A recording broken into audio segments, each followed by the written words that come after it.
So hello guys, तो ये आपके करंट अफेयर्स की रिवीजन वाली क्लास है। इसमें हम लोग daily top 30 important current affairs के क्वेश्चंस का क्विक रिवीजन करते हैं। और ये टॉप 30 क्वेश्चन कौन से महीने के हैं? तो जनवरी 2023 से लेके आज तक जितने भी क्वेश्चंस आपने पढ़े हैं, ये उन्हीं में से सेलेक्ट करके इंपॉर्टेंट क्वेश्चन लिए जा रहे हैं। डेली 30 क्वेश्चन हम लोग करते हैं। तो आज का सेशन स्टार्ट करते हैं। तो इस प्रश्न में आपसे पूछ रहे हैं अभी हाल ही में मिस यूनिवर्स 2022 का खिताब किसने जीता? तो आंसर होगा आर बॉनी गैब्रियल ने। और ये कौन सा संस्करण था इसका? 71वां संस्करण था। और आर बॉनी गैब्रियल ये कहाँ की है? ये अमेरिका की है। और इसमें रनर अप की बात करोगे यानी दूसरे स्थान पे कौन रहा? तो वेनेजुएला की अमांडा। ये भी अच्छा प्रश्न है कि प्रधानमंत्री नरेंद्र मोदी ने विकासशील देशों को चिकित्सा आपूर्ति प्रदान करने के लिए कौन सी परियोजना की घोषणा की? तो आंसर होगा आरोग्य मैत्री।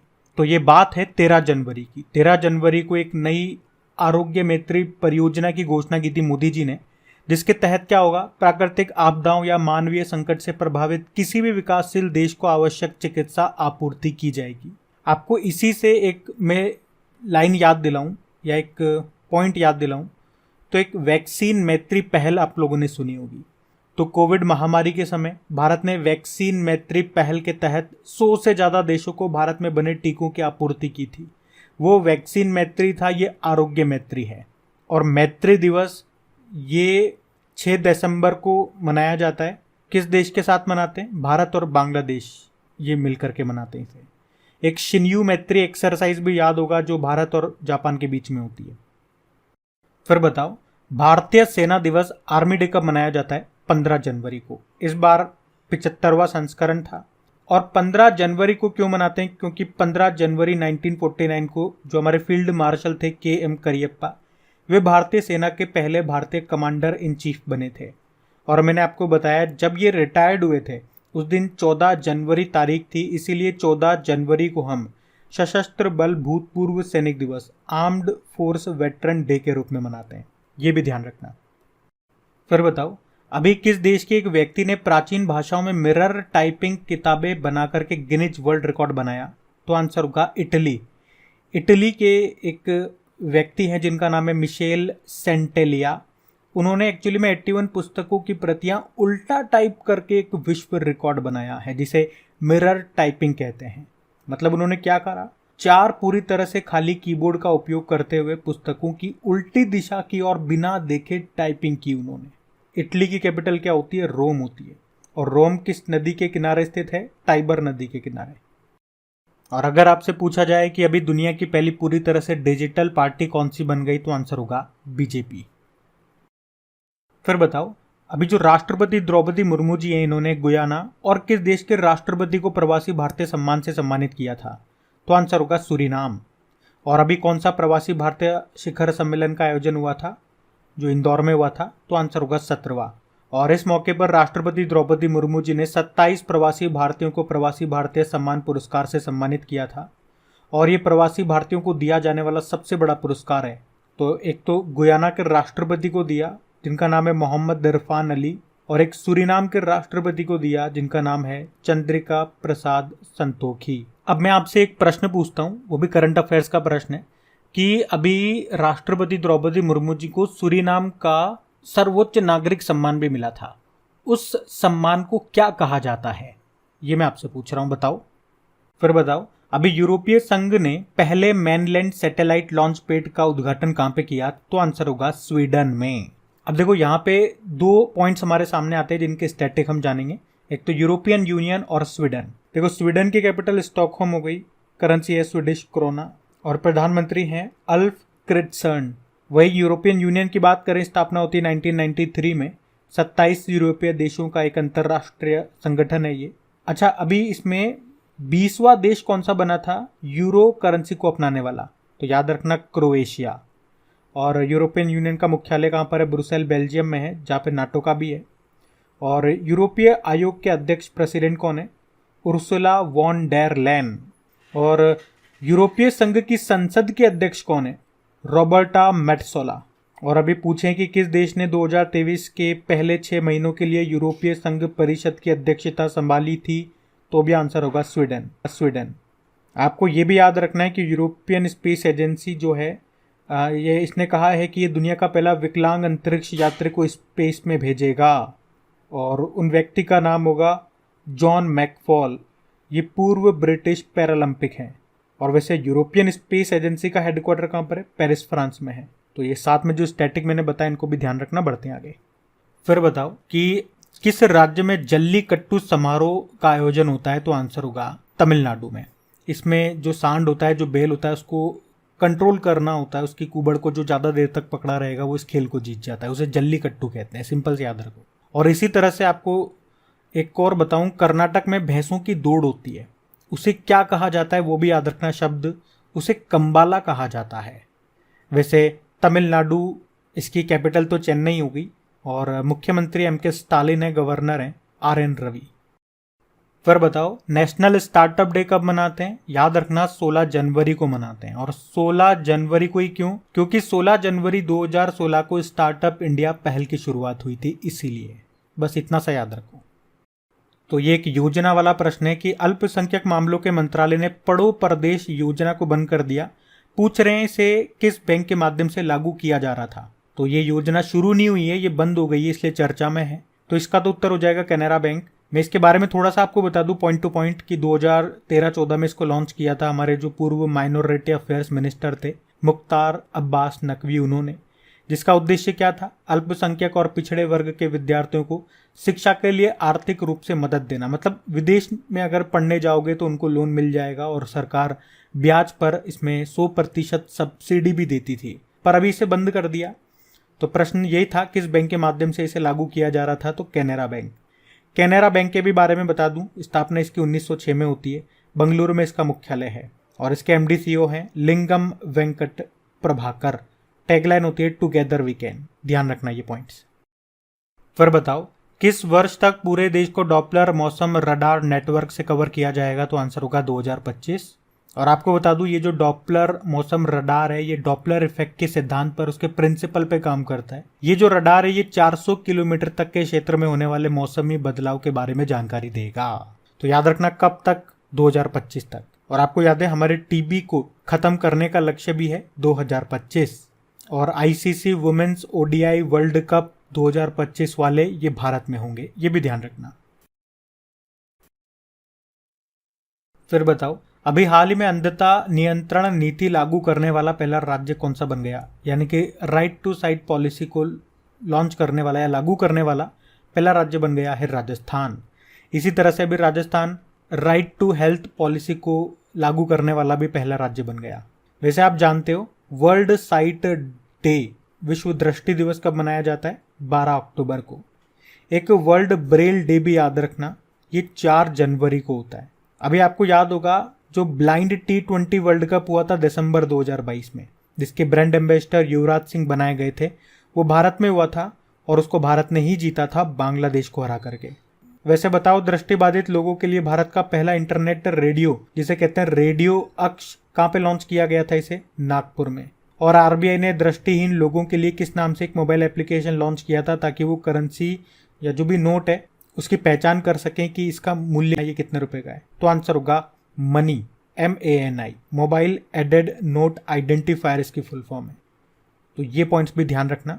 मतलब देखो मैंने आपको बोला है कोई यहाँ पे हम रिवीजन कर रहे हैं, किनका? करंट अफेयर्स का रिवीजन कर रहे हैं। ये वही प्रश्न है जो आप ऑलरेडी पढ़ चुके हो, मैं आपको कुछ नया नहीं बता रहा हूँ, मैं यहाँ आपका रिवीजन करवा रहा हूँ।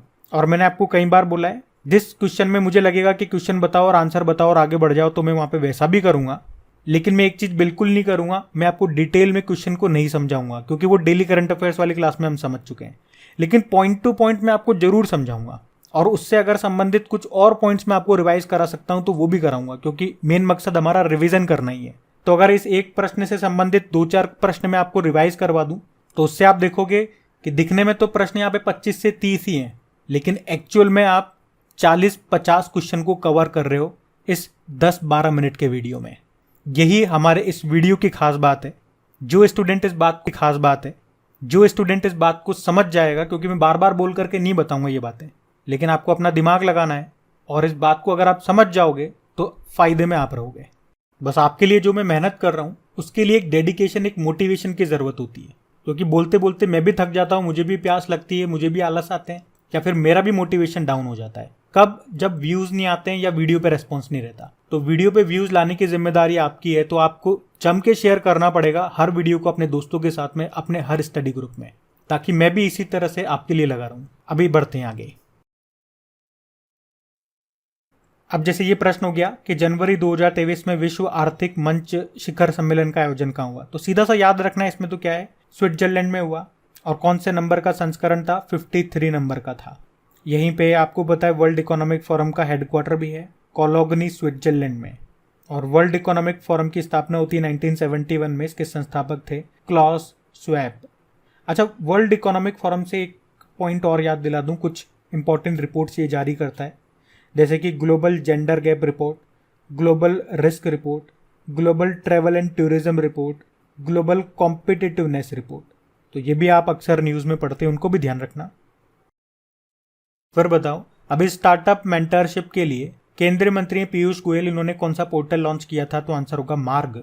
अब प्रश्न ने पूरा उत्तर के दिया, किसके लिए? स्टार्टअप मेंटरशिप के लिए एक पोर्टल लॉन्च किया गया जिसका नाम मार्ग है। किसने लॉन्च किया? हमारे केंद्रीय मंत्री पीयूष गोयल ने। अब मार्ग की फुल फॉर्म मैं आपको बता देता हूं, mentorship advisory assistance resilience growth. फिर बताओ, अभी देश का पहला संविधान साक्षर जिला कौन सा बना? तो आंसर होगा कोल्लम। ये कोल्लम जिला है केरल का। संविधान से याद आएगा, एक तो संविधान दिवस होता है कब? 26 नवंबर को। और अगर आपसे प्रश्न पूछे कि कानून दिवस कब होता है, तो वो भी उत्तर उसका 26 नवंबर ही होगा। इसे कई बार कानून दिवस के रूप में भी पूछ लिया जाता है। हमारे संविधान में कितनी अनुसूचियां हैं वर्तमान में? तो 12 हैं, लेकिन जब ये लागू हुआ था तब कितनी थी? 8 थी। और उस वक्त कितने भाग हुआ करते थे इसमें? 22। अब कितने हैं? 25 हैं। और अगर पूछे मूल संविधान में कितने अनुच्छेद थे? 395। अच्छा, यूं बताओ कि संविधान सभा का स्थायी अध्यक्ष किसे चुना गया था? डॉक्टर राजेंद्र प्रसाद को। ये भारत के पहले प्रेसिडेंट भी बने थे। और अस्थायी अध्यक्ष पूछेंगे तो डॉक्टर सच्चिदानंद सिन्हा। संविधान निर्माण में कितना समय लगा था? 2 वर्ष 11 महीने 18 दिन। और संविधान सभा में प्रारूप समिति का अध्यक्ष किसे बनाया गया? BR अम्बेडकर को। तो ये स्टैटिक पॉइंट्स भी ध्यान रखना। अगला प्रश्न देखते हैं। इस प्रश्न में पूछ रहे हैं, अभी जनवरी 2023 में माघी मेले उत्सव का आयोजन कहाँ पे किया गया? तो आंसर होगा पंजाब में। फिर आपसे पूछ रहे हैं, अभी जनवरी में भारत और किस देश के बीच में वरुण अभ्यास का आयोजन किया गया? तो वरुण एक्सरसाइज ये भारत और फ्रांस के बीच में होती है। ये एक नेवल एक्सरसाइज है। इस बार इसका ये 21वां संस्करण हुआ। कहाँ पे हुआ? पश्चिमी समुद्री तट पर। और डेली अगर आप करंट अफेयर्स देखते होंगे तो आपने देखा होगा, एक तो हमने ये पढ़ा जनवरी में, और एक अभी सितंबर में इसका दूसरा भाग हुआ था। या यूं कह दें कि एक साल में ये 2 पार्ट में हुआ। पहला ये जनवरी में हो गया, दूसरा ये सितंबर में हुआ। इसका सितंबर वाला अरब सागर में हुआ था। तो सिंपल सा याद रखना है, ये अब से नहीं पूछेगा कि अभी जनवरी में जो हुआ था वो कहाँ पे हुआ और ये सितंबर वाला कहाँ पे हुआ। सिंपल सा पूछेगा तो कि वरुण अभ्यास किन किन के बीच होता है? भारत और फ्रांस के बीच। आपसे पूछ रहे हैं, अभी जनवरी 2023 में भारत और किस देश के बीच में पहला सैन्य अभ्यास जिसका नाम है साइक्लोन 1, इसका आयोजन हुआ? तो आंसर होगा मिस्र, यानी कि इजिप्ट। मतलब इजिप्ट के साथ पहली बार हमने कोई एक्सरसाइज किया है। साइक्लोन 1 इसका नाम है। कहाँ पे? राजस्थान में। इजिप्ट की कैपिटल कायरो होती है, करेंसी इजिप्टियन पाउंड। और आपको याद हो तो 2022 में कोप 27 का आयोजन इजिप्ट के शर्म अल शेख में हुआ था। और इजिप्ट से याद आएगा, न्यू डेवलपमेंट बैंक का नवीनतम सदस्य देश बना है 9th नंबर का इजिप्ट। और नील नदी का वरदान, ये स्टैटिक प्रश्न पूछा जाता है कि नील नदी का वरदान किसे कहते हैं? तो इजिप्ट को ही कहते हैं। फिर बताओ, अभी जनवरी में ही मलेशिया ओपन बैडमिंटन टूर्नामेंट में पुरुष एकल का खिताब किसने जीता? Viktor Axelsen. अब विक्टर एक्सेलसेन ये कहाँ के हैं?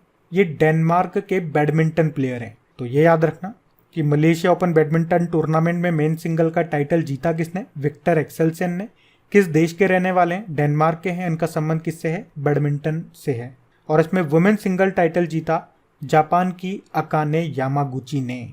और बैडमिंटन से 2 कप जरूर याद रखना, एक तो थॉमस कप होता है और एक उबेर कप होता है।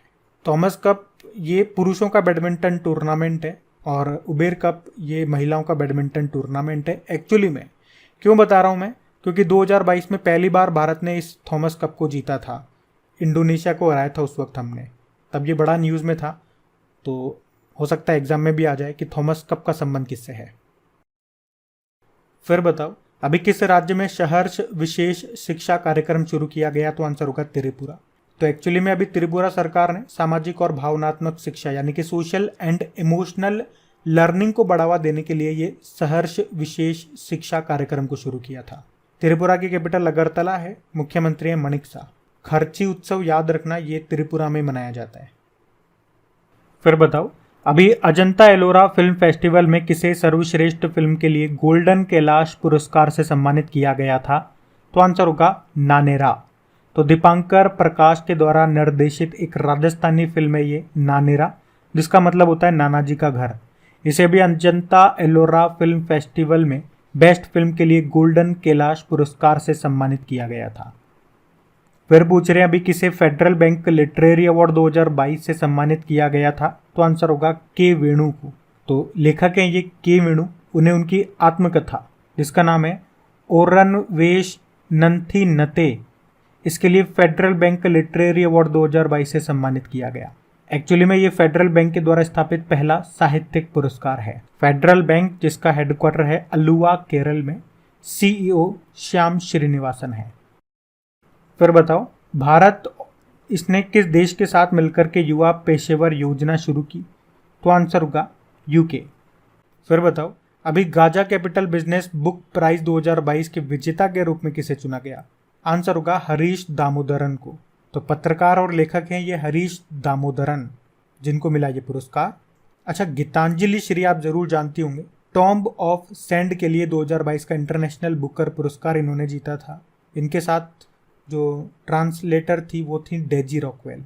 अब आप लोग कमेंट में टाइप करके बताओ कि अभी 2023 के लिए ये इंटरनेशनल बुकर पुरस्कार किसने जीता है और उनके किस उपन्यास के लिए उन्होंने जीता और वो किस देश के लेखक हैं। 3 प्रश्न पूछ लिए मैंने आपसे। बाकी अभी असम का सर्वोच्च नागरिक पुरस्कार असम वैभव, ये अभी मिला डॉक्टर तपन सेकिया को। फिर बताओ ग्लोबल फायर पावर इंडेक्स 2023 में भारत की रैंक क्या रही, चौथी रही। पहले स्थान पे अमेरिका, दूसरे पर रशिया और तीसरे पे चाइना। मतलब आप कह सकते हो कि इस ग्लोबल फायर पावर रिपोर्ट 2023 में भारत को दुनिया की चौथी सबसे शक्तिशाली सेना के रूप में स्थान दिया गया। फिर बताओ अभी जनवरी में ही नीलमणि फुकन का निधन हो गया, उन्हें किस वर्ष ज्ञानपीठ पुरस्कार से सम्मानित किया गया था, तो उन्हें 2020 के लिए देश का सर्वोच्च साहित्यिक पुरस्कार ज्ञानपीठ पुरस्कार मिला था। कौन से नंबर का, 56वां। और पहला किसे मिला था, पहला 1965 में मिला था जी शंकर कुरूप को, और अभी 57वां किसे मिला था, दामोदर माउजो को मिला था। वैसे ये ज्ञानपीठ पुरस्कार कितनी भाषाओं में दिया जाता है, ये प्रश्न डायरेक्ट आता है एग्जाम में। तो सिंपल सा याद रखना, 23 भाषाओं में दिया जाता है ये, जिसमें 22 भाषाएं तो वो 8वीं अनुसूची वाली हो गई और एक अंग्रेजी भी हो गई। लेकिन साथ में याद रखना है साहित्य अकादमी पुरस्कार ये 24 भाषाओं में दिया जाता है। 22 तो वो 8वीं अनुसूची वाली, एक अंग्रेजी और एक राजस्थानी और जोड़ लो इसमें। तो ये 2 मोस्ट इंपॉर्टेंट प्रश्न मैं यहाँ पे बता रहा हूँ, इनको ध्यान रखना। अब बताओ किसे श्री द्वारका प्रसाद अग्रवाल पुरस्कार के लिए चुना गया, इरशाद कामिल को। अच्छा, ये पूर्णिमा देवी बर्मन का नाम जरूर याद रखना। संयुक्त राष्ट्र का सर्वोच्च पर्यावरण पुरस्कार चैंपियंस ऑफ द अर्थ पुरस्कार इनको मिला था। फिर बताओ अभी वर्ष 2022 के लिए सर्वश्रेष्ठ बैंकों के सर्वेक्षण में सर्वश्रेष्ठ लघु बैंक का पुरस्कार किसने जीता, तमिलनाडु मर्केंटाइल बैंक ने। इसका हेडक्वार्टर कहाँ पर है, थुथुकुडी तमिलनाडु में, और इसके एमडी सीईओ एस कृष्णन है। फिर बताओ अभी पूरी तरह से ई गवर्नेंस मोड में शिफ्ट होने वाला पहला केंद्र शासित प्रदेश कौन सा बना, आंसर होगा जम्मू कश्मीर। मतलब जम्मू कश्मीर डिजिटल तरीके को पूरी तरह से अपनाने वाला ये भारत का पहला यूनियन टेरिटरी बन गया। इसका मतलब क्या हो गया, मतलब यहाँ पे जो भी सरकारी सेवाएं हैं वो ऑनलाइन आ चुकी है। अब आपको सरकारी ऑफिस के बार बार चक्कर लगाने की ज़रूरत नहीं पड़ेगी, क्योंकि अब सारी जो भी सरकारी सेवाएं होंगी, जो भी सर्विसेज हैं, वो डिजिटली आपको उपलब्ध हो जाएगी। घर बैठे बैठे आप कंप्यूटर पे, मोबाइल में उन्हें यूज़ कर सकते हैं। अच्छा, लेकिन अगर मैं आपसे पूछूँ ना कि अभी पूरी तरह से डिजिटल बैंकिंग वाला पहला राज्य कौन सा बना था, तो इसका उत्तर हो जाएगा आपका केरल। लेकिन अगर पूछा जाए कि देश का पूर्ण डिजिटल साक्षरता वाला पहली ग्राम पंचायत कौन सी बनी थी, तो केरल का पुल्लम पारा बना था। और भारत का पहला डिजिटल खाद्य संग्रहालय फूड म्यूजियम कहाँ पे खुला, तमिलनाडु के तंजावुर में। लेकिन अगर पूछे कि भारत में पहली डिजिटल लोक अदालत कहाँ शुरू हुई, तो आंसर हो जाएगा राजस्थान में। और डिजिटल टिकट प्रणाली से लैस बस सेवा शुरू करने वाला पहला राज्य बना था महाराष्ट्र। और अगर पूछे कि भारत की पहली डिजिटल जस्टिस क्लॉक का उद्घाटन कहाँ पे किया गया, तो आंसर होगा गुजरात हाई कोर्ट में। तो अब आप लोग समझ गए होंगे कि ये आपकी जो करंट अफेयर्स की रिवीजन वाली वीडियो है, इसमें किस तरह से हमको पढ़ना है। पॉइंट टू पॉइंट पढ़ना है, कम समय में ज़्यादा क्वेश्चन को रिवाइज करना है, और जहाँ पे पॉसिबल होगा वहाँ एक ही प्रश्न में मैं आपको 5-7 क्वेश्चन और करा दूंगा उसी से संबंधित, ताकि आपको याद रखने में आसानी हो कि यार डिजिटल वाला तो एक प्रश्न हमने वो भी पढ़ा था, वो भी पढ़ा था, वो भी पढ़ा था और वो भी पढ़ा था, और कम समय में हमने सबको एक साथ लपेट लिया। तो मान के चलना, इसमें हम कहने को तो 25-30 क्वेश्चन है, लेकिन अंदर इतने सारे क्वेश्चन मैं आपको एक्स्ट्रा बता दूंगा कि वो 50-60 क्वेश्चन हो जाएंगे आपके। बस अपना काम करना मत भूलना कि डेली क्लास आपको लेनी है ईमानदारी से, और जब मैं आपको क्वेश्चन करा रहा हूँ तो आपको खुद से कोशिश करनी है, क्योंकि आपके सामने ऑप्शन भी है यहाँ पे। तो पहले खुद से कोशिश भी कर लिया करो कि अच्छा इसका आंसर ये होगा कि ये होगा कि ये होगा। और अगर क्वेश्चन नहीं आता तो चिंता मत करो, ये शीट बार बार रिपीट होगी, ये क्वेश्चन बार बार रिपीट होगा। तो जब अगली बार इस क्वेश्चन से आपका सामना हो तो आपके अंदर कॉन्फिडेंस होना चाहिए। और ये आपकी कोई पेड क्लास तो है नहीं, तो आपको चिंता करने की ज़रूरत है कि यार इस बार गलत हो गया। तो फ्री की क्लास है, बार बार ही क्वेश्चन रिपीट होंगे, बस पढ़े जाओ, अपना कॉन्फिडेंस बढ़ाए जाओ। और शेयर अभी तक नहीं करा तो वीडियो को शेयर करके ही जाना वीडियो को, और लाइक भी कर देना।